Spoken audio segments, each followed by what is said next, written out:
Fuh, tak sia-sia aku tunggu movie ni. Dah lah berapa kali dah delay sebab COVID. Akhirnya dapat juga tengok kat wayang.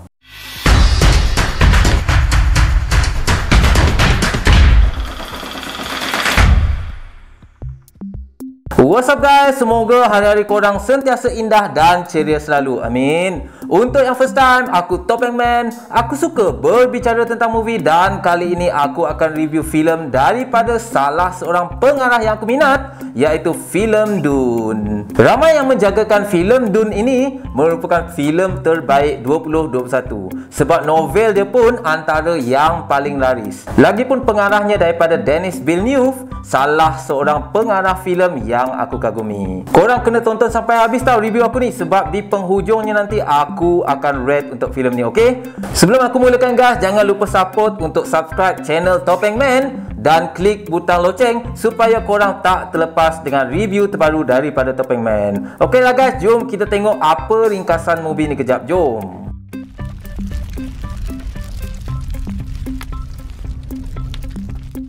Dune merupakan filem bergenre drama, adventure dan action arahan daripada Denis Villeneuve yang sebelum ni pernah mengarahkan filem Blade Runner 2049, Arrival dan banyak lagi filem-filem lain. Filem ini dibintangi oleh banyak pelakon yang hebat seperti Timothée Chalamet, Rebecca Ferguson, Jason Momoa, Oscar Isaac, Josh Brolin dan banyak lagi pelakon-pelakon lain. Filem ini mengisahkan seorang pemuda bernama Paul yang tinggal di Caledon bersama keluarganya berpindah ke planet Arrakis. Arrakis merupakan planet berupa gurun pasir yang luas dan mengandungi banyak rempah-rempah yang disebut spice bagi menyembuhkan pelbagai penyakit dan dipercayai untuk memanjangkan umur. Ianya menjadikan spice ini menjadi bahan rebutan oleh sesiapa saja termasuklah dari pihak musuh. Jomlah guys tengok dulu apa yang best dalam movie ni, okey? Jom.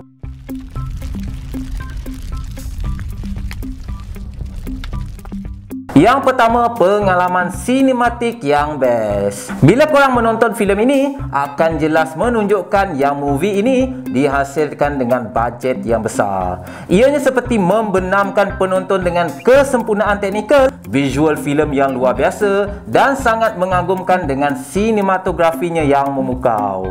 Walaupun sifat penyampaiannya perlahan, warna filem monoton seperti berada di padang pasir atau gurun, namun ironinya dunia yang dihasilkan dalam filem ini dapat dirasai. Bila last korang rasa pengalaman sinematik bila menonton movie kat wayang? Mesti dah lama kan? Filem ini baru saja memasuki tayangan kat Pawagam Malaysia, so korang jangan lepaskan peluang untuk merasai pengalaman sinematik yang aku maksudkan. Kalau korang takut nak menonton dekat wayang sebab COVID, boleh je nak menonton dekat rumah, tapi tak samalah pengalamannya, okey?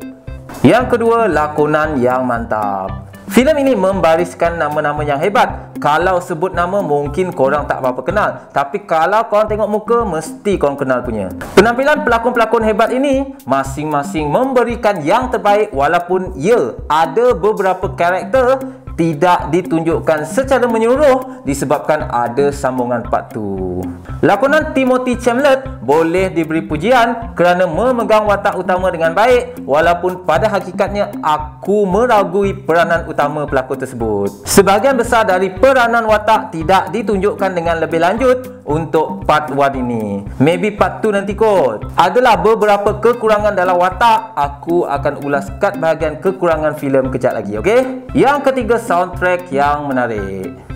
Aku tertarik dan teruja dengan skor yang dihasilkan daripada Hans Zimmer. Bila menonton filem ini, kita akan disajikan dengan soundtrack yang tersendiri. Jelaslah membuktikan betapa semangatnya Hans Zimmer and the team dalam mempersembahkan hasil skor mereka dalam movie ini. Ya, skor kadang-kadang terdengar complicated, namun sedap didengar dan sesuai dengan babak filem. Yang keempat, idea fresh dan ada keunikan tersendiri. Jujur, aku tak pernah baca pun novel sebelum ini. Even filem Dune 1984 pun aku tak pernah tonton. Tapi aku memang tahu lama dah movie ni dari media-media barat. So review aku ni hanya berdasarkan untuk filem ini, dan untuk perbandingan aku tak boleh nak ulas, okey? Untuk filem ini aku dapat rasa beberapa perkara yang segar dan ada keunikan tersendiri. Adegan expository pun padu pada aku dalam filem ini. Memang ya, kadang-kadang ada terbayang filem Star Wars, Mad Max dan beberapa filem lain, namun ianya tetap mempunyai ciri-ciri khas tersendiri. Aku suka pengetahuan dan teknologi dalam filem ini. Setting menarik, idea pembangunan dunia dan pengangkutan yang hebat, serta kostum yang digunakan pun menarik. Idea wujudkan cacing pasir juga menambahkan lagi impak dalam filem ini. So memang aku akan bagi extra marks lah untuk bahagian kat situ, okey? Jomlah guys tengok apa yang aku rasa personally kurang sikit dalam filem ni, okey? Jom.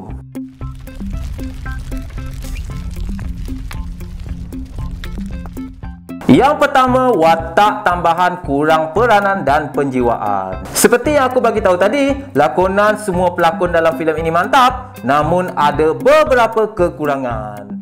Ianya bukan disebabkan lakonan semata-mata, tetapi kebanyakan watak disampaikan dengan tiada arah. Josh Brolin pada aku agak sia-sia dan hilang begitu saja, walaupun pendekatan yang menarik untuk wataknya. Ya, aku tahu ini baru part 1. Kemungkinan akan dijelaskan dengan lebih detail di bahagian kedua nanti. Itu aku faham. Cuma tiba-tiba watak tu hilang jadi pelik lah pula pada aku. Selain itu, watak-watak dalam filem ini pun kurang penjiwaan dan kurang menimbulkan emosi. Tak kira lah betapa pentingnya scene tersebut. Aku hanya boleh rasa lakonan Timothy sebagai Paul je dalam filem ini. Sayang kan? Kalau tak, mesti lebih gempak. Yang kedua, penyampaian terasa tergesa-gesa.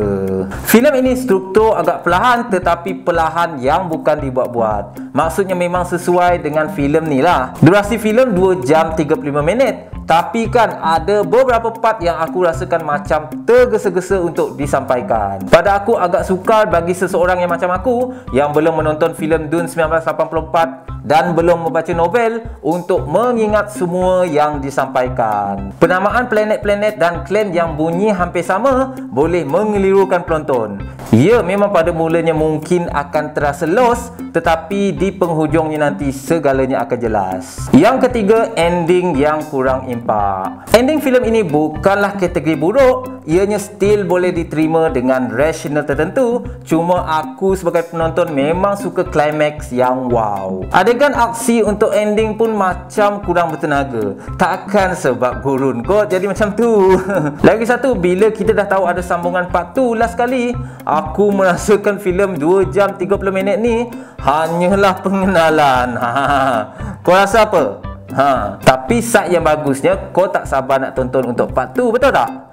Jomlah guys tengok berapa aku nak rate untuk filem ni, okey? Jom.